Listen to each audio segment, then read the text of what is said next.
Bueno, usted también debe haber estado trabajando arduamente en estos días. Lo hemos escuchado pronunciarse inicialmente en una etapa temprana de la fuga de César Inostroza, por decirlo así, responsabilizando, digamos, de alguna forma al Congreso por esta fuga debido a la demora en llevar este expediente que le levanta la inmunidad a quienes debían procesarlo.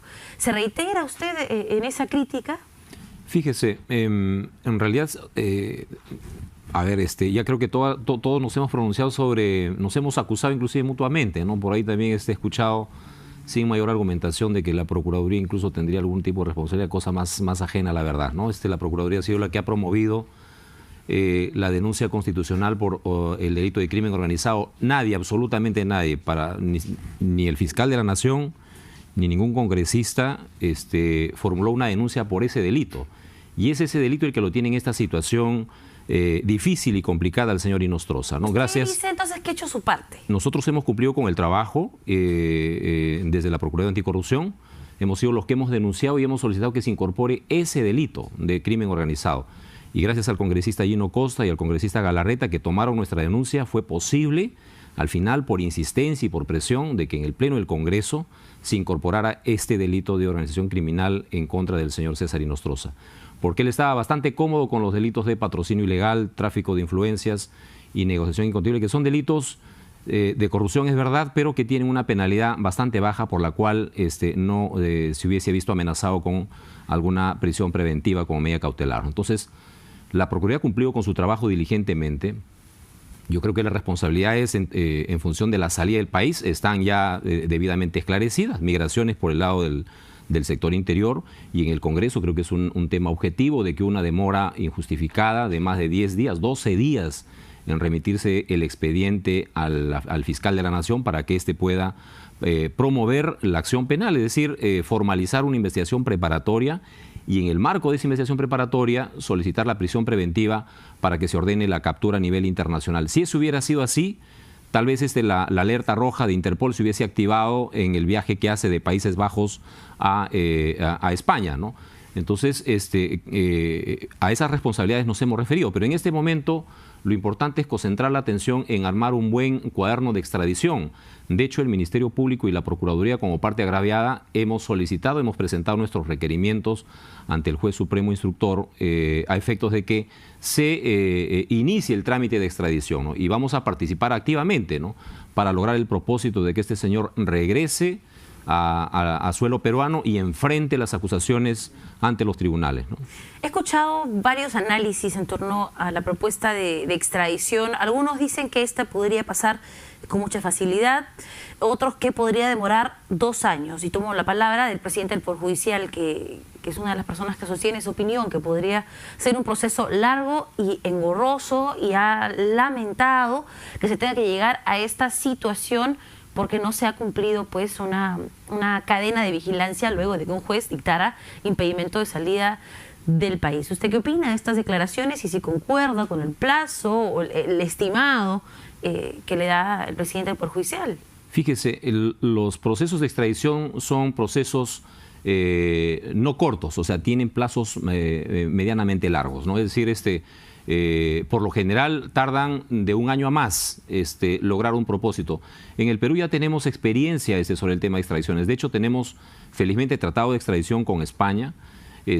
Nosotros hemos promovido tanto extradiciones pasivas en el sentido de haber extraditado a España, por ejemplo, a muchos condenados por tráfico ilícito de drogas.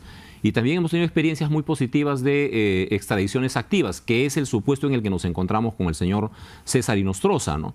Entonces, creo que en base a esta experiencia judicial, creo que nos va a ir bien. La idea es armar un buen expediente, que se cumplan con todos los presupuestos que demanda el Tratado de Extradición con España, para que las autoridades judiciales de España no vayan a observar, porque en realidad puede ser por forma o por el fondo que en España pueda que las cosas no resulten bien. Por eso es importante hacer un buen trámite de extradición, ¿no? ¿Ha quedado descartado entonces que se pueda dar el escenario de expulsión?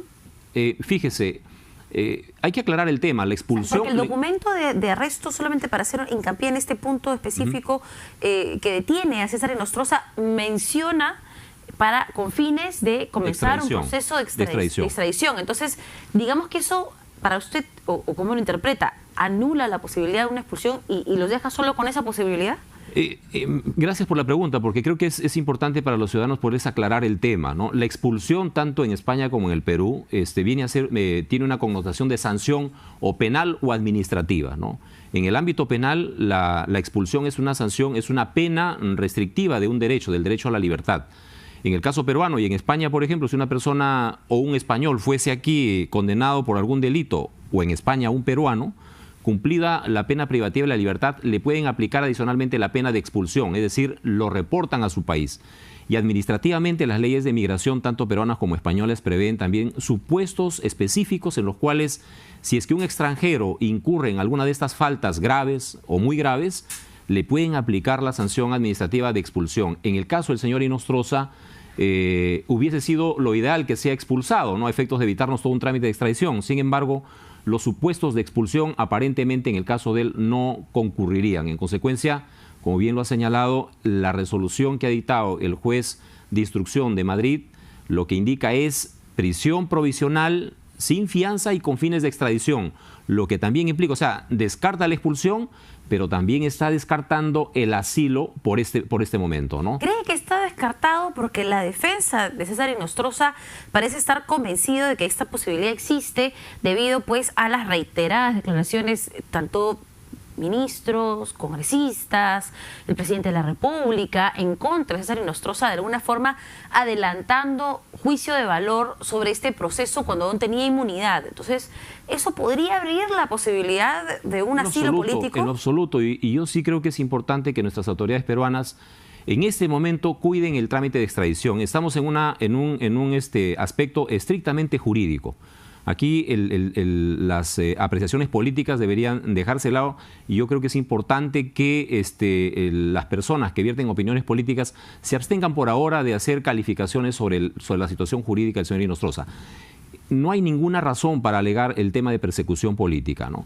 Y decía yo de que lo resuelto por una autoridad judicial de Madrid, de España, sobre el tema de la medida de prisión provisional con fines de extradición, a criterio de la Procuraduría, lo que está de alguna manera optando también el sistema judicial español es dejando de lado por ahora el tema del asilo, porque no olvidemos que el señor Inostroza concurre a una instancia policial a fin de solicitar el asilo, pero es la autoridad judicial la que ha dicho, por este momento vamos a garantizar con una prisión provisional hasta que se tramite la extradición que tiene que solicitar el Estado peruano. En consecuencia, la medida provisional se ha dictado para garantizar el trámite de extradición, no el asilo. Entonces, nosotros interpretamos ahí de que por ahora el asilo está descartado hasta que no se resuelve el tema de la extradición. Pero por si acaso, todo el mundo callado. Que nadie diga nada sobre Inostroza, más allá de las cosas de procedimiento. Así es. Yo creo que se pueden hacer apreciaciones jurídicas, vertir opiniones jurídicas, pero creo que nuestras autoridades que cumplen un rol político desde sus cargos, lo importante en este momento es que el órgano judicial, que es en ese momento el competente para poder tramitar la extradición, haga su trabajo, ¿no? Es importante tomar cuidado ahí, ¿no? ¿Y qué va a hacer la Procuraduría en el caso de migraciones? Porque no sé, capaz usted tiene más información que yo sobre este tema, pero se habla de la siguiente cronología y se responsabiliza al Congreso, al Ministerio Público, por no haber tomado las medidas correctas, al control en Tumbes, por haber permitido la salida. Se acusa a esta funcionaria de haber simulado el registro del pasaporte de César Inostroza. Pero la pregunta que yo me hago es, él tenía un pasaporte diplomático que fue anulado. Él luego tendría que haber sacado un nuevo pasaporte con esta medida de impedimento de salida del país vigente. ¿Se sabe quién emitió ese pasaporte? ¿Se sabe con qué pasaporte viajó de Ecuador a España? ¿Se sabe qué funcionarios adicionales podrían estar involucrados? ¿Usted como procurador está interesado en investigar esto y denunciarlo? Mira, de hecho, hay ya una investigación abierta, hay una funcionaria o exfuncionaria detenida, ¿no es cierto? Creo que hay elementos más que suficientes que indican de que aquí se habría cometido delitos por parte de los funcionarios o servidores de migraciones que trabajaban en ese puesto en frontera, ¿no? No es la Procuraduría Anticorrupción la competente para ver ese caso, ¿no? Ahí se han cometido delitos contra la Administración de Justicia y hay un procurador del sector interior que me parece que es la que ha activado la denuncia y es la que tiene que seguir la investigación. También hay un procurador del Poder Judicial que ve todos los delitos en agravio del Estado cuando se trata de delitos contra la Administración de Justicia, ¿no? De hecho, la Procuraduría va a pedir seguramente información a nuestros colegas de las otras Procuradurías para saber el avance de la investigación. De tal manera que ya está en curso una investigación, hay presuntos responsables identificados y esperemos que la investigación avance y que sean sancionados ejemplarmente, porque definitivamente han facilitado la salida de Inostosa. Ahí están las imágenes, ¿no? Es indudable, ¿no? ¿Y usted qué cree? ¿Que esta funcionaria actuó sola, como se pretende decir hasta el momento, que ella actuó de forma independiente y autónoma? Mire, yo no quisiera especular, ¿no? Los procuradores lo menos que debemos hacer son especular, sino hablar en función de hechos y esperar que las investigaciones avancen, ¿no? Acabo de leer en un medio, si esa información es cierta, me parece que eso podría responder la pregunta, ¿no? Parece que esta funcionaria podría eventualmente acogerse a una colaboración eficaz. Está en su legítimo derecho, es una opción para cualquier procesado investigado de acogerse a la colaboración eficaz, lo que significaría que tiene información relevante que comprometa, digamos, a otras personas, lo que implicaría también de que no actuó sola, ¿no? En este caso, usted ha dicho que la Procuraduría actuó en todas sus funciones, le exigió al Congreso que incluya a César Inostroza por el delito de crimen organizado, pero lo que nos preguntamos los demás es, ¿y qué pasó en esos días, esos más de 10 días, en los que no se envió la acusación a la Fiscalía? ¿Ustedes no se dieron cuenta? ¿No le pidieron al Congreso que enviara el cuaderno? ¿O la Fiscalía, digamos, por ejemplo, tengo las declaraciones de un abogado constitucionalista que asegura que si bien la atribución para recibir esta denuncia es del fiscal de la Nación, Pablo Sánchez, quien ya está investigando a los cuellos blancos del puerto, debería haber pedido información, haber hecho la gestión para pedir información y no haberse quedado sentado esperando que esta le llegue. A ver, fíjese, la Procuraduría ha tenido una posición bastante crítica sobre la acusación constitucional. Usted recordará que la pretensión de la Procuraduría es que se incorporen, que sean acusados por delito de organización criminal, incluyendo a los exconsejeros del CNM. Esa es la denuncia constitucional que ha formulado la Procuraduría. Le voy a pedir una breve interrupción porque tenemos que enlazarnos con la audiencia. En unos minutos. Perfecto. Sí. Disculpe, continúe. Sí, le decía eso. En consecuencia, la Procuraduría en esos días ha estado formulando otras denuncias constitucionales en función de la información que ha ido recabando la Fiscalía de Crimen Organizado. Pero usted pregunta sobre el tema de qué pasó allí, por qué razón pasaron tantos días sin que se haya ejercido alguna acción de parte de las instituciones. Así es. El Ministerio Público, como institución y de manera particular el fiscal de la Nación, porque así está establecido en nuestras normas, ¿no es cierto?, es la instancia y es la autoridad encargada de formular la denuncia constitucional y a su vez también recibir la acusación constitucional, ¿no? Ahora sí le voy a pedir una breve interrupción para enlazarnos con esta lectura de sentencia que va a decidir la prisión preventiva de César Inostroza. Por tales consideraciones, el Juzgado de Investigación Preparatoria de la Corte Suprema de la República resuelve: 1. Declarar fundado el requerimiento de prisión preventiva efectuado por el representante del Ministerio Público.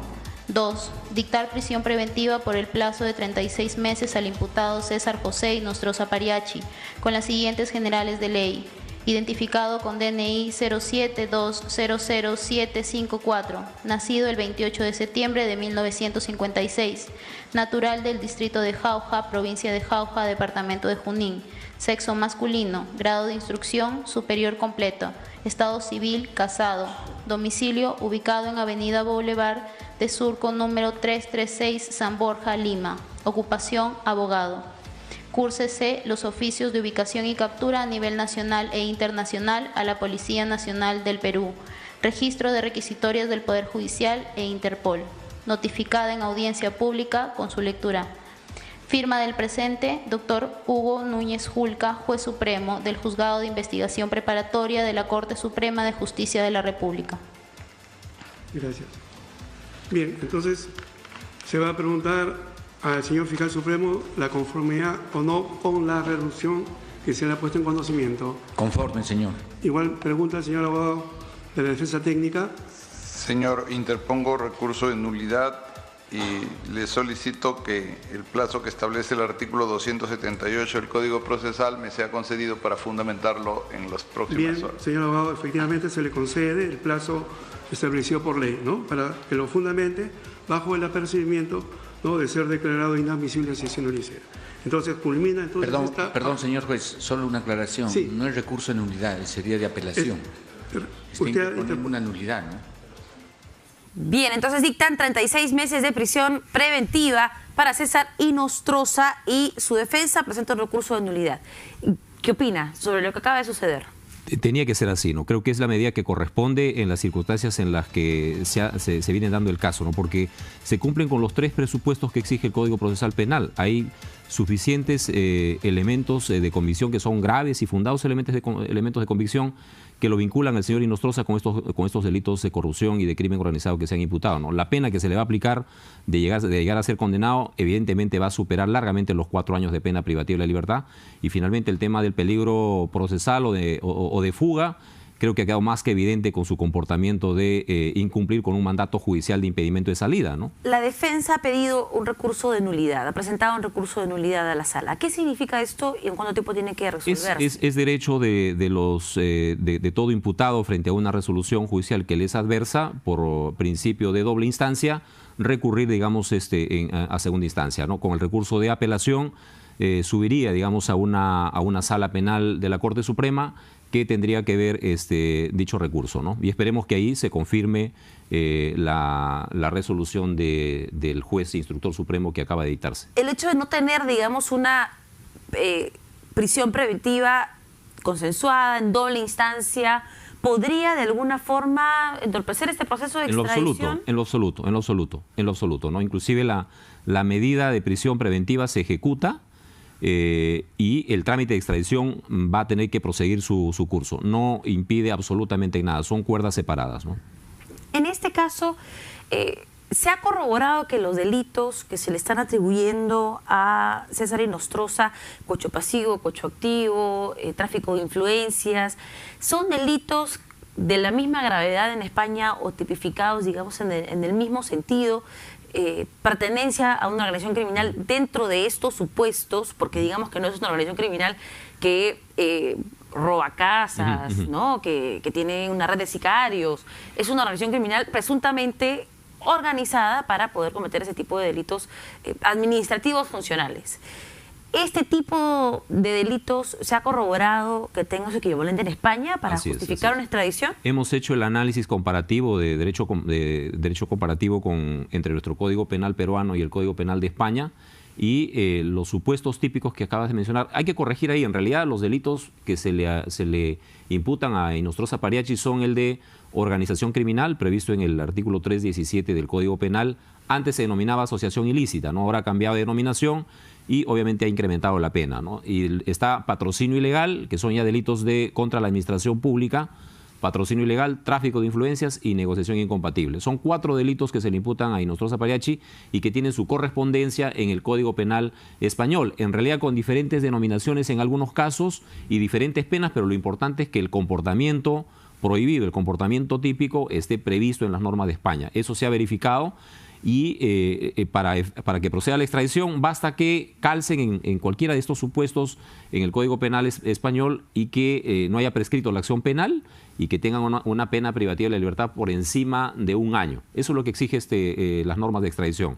O sea, desde ese punto de vista se cumple satisfactoriamente todos los requisitos, ¿no? Y volviendo a la pregunta antes de interrumpir, ¿no le parece, y la crítica que se hacía en este caso específico a la actuación de Pablo Sánchez es, Si el fiscal de la Nación ya le había derivado la investigación por los CNM audios a los exconsejeros, e incluso había presentado y sustentado una acusación constitucional contra César Inostroza al Congreso, ¿no le parece que él debió desde su silla, por lo menos, pedirle al fiscal de la Nación que pide el expediente, hacer algo, denunciar a los medios de comunicación, que no le ha llegado la acusación, hacer algo más que esperar sentado? Bueno, yo creo que si bien es cierto, el fiscal de la Nación le ha delegado, se ha excusado para conocer el caso y ha delegado al fiscal supremo Pablo Sánchez para que realice las investigaciones, las indagaciones, se encargue de sacar adelante la investigación del caso, lo cierto es que el fiscal de la Nación, como titular de la entidad y por tratarse de una acusación constitucional, es el funcionario responsable de canalizar los pedidos ante el Congreso de la República, y el presidente del Congreso de la República de remitir la información al fiscal de la Nación. Una vez que esta información llega, pasa evidentemente al fiscal encargado de la investigación, que quizás pudo haber formulado algún pedido, habida cuenta que ya han transcurrido varios días, tal vez sí, ¿no? Pedir algún tipo de información, cursar algún documento, tal vez, ¿no? Eso lo tendrán que explicar los representantes del Ministerio Público, qué es lo que pasó desde dicha entidad para que pasaran tantos días, ¿no? En el Congreso de la República, y curiosamente, una vez que se demuestra el ingreso del señor Inostroza a suelo español, el Congreso remite la acusación, ¿no? Pero a todos se les escapó. Nadie se le ocurrió preguntarse dónde estaba Inostroza y en qué estadio estaba este documento. Aquí hay un tema que hay que señalar también. Cuando existe un proceso penal, hay formalismos, hay reglas que respetar. Los jueces y los fiscales toman decisiones en función de los expedientes que tienen en su poder, en sus manos. No puedes tomar una decisión judicial o fiscal en tanto no tengas el expediente. Este proceso se encontraba de alguna manera en una fase de cuestión previa, digámoslo así, porque se estaba esperando una decisión del Congreso de la República. Si el Congreso de la República no marca fácticamente y jurídicamente bajo qué marco legal y fáctico se va a abrir una investigación a un alto funcionario, el fiscal encargado de la investigación no puede hacer un requerimiento de prisión preventiva, no puede solicitar una detención preliminar porque no sabe exactamente bajo qué argumentos jurídicos va a venir la acusación constitucional. Y si vemos el peruano, lo que se publicó el día 6 o 7, me parece, el 6 me parece de octubre, es una resolución del Congreso de la República cortísima en la que sencillamente te dice allí el nombre de la persona y por qué delito se encuentra autorizado. Pero el informe de la acusación constitucional tenía que haber llegado para efectos de que sobre esa base los fiscales supremos encargados hagan cualquier requerimiento de medida cautelar al respecto. ¿Se le quiso blindar? Yo no voy a calificar eso. Lo que yo hago es denotar objetivamente los hechos y los tiempos, ¿no? No quisiera hacer una calificación de esa naturaleza, ¿no? Bueno, muchísimas gracias por habernos acompañado. Sabemos que tiene mucho trabajo en estos días. Hay que ver la extradición, aunque parece que va a tomar mucho tiempo, así que vamos a tener a César Inostroza para rato. Esperemos que no sea, digamos, que el tiempo entre el pedido de extradición y la traída de este señor no sea muy largo, ¿no? Vamos a trabajar insistentemente para que esto salga bien, salga pronto, y los peruanos puedan también sentirse satisfechos de que su sistema de justicia funciona cuando hay este tipo de situaciones que ponen en agravio al Estado con delitos sumamente graves, ¿no? Bien, muchísimas gracias.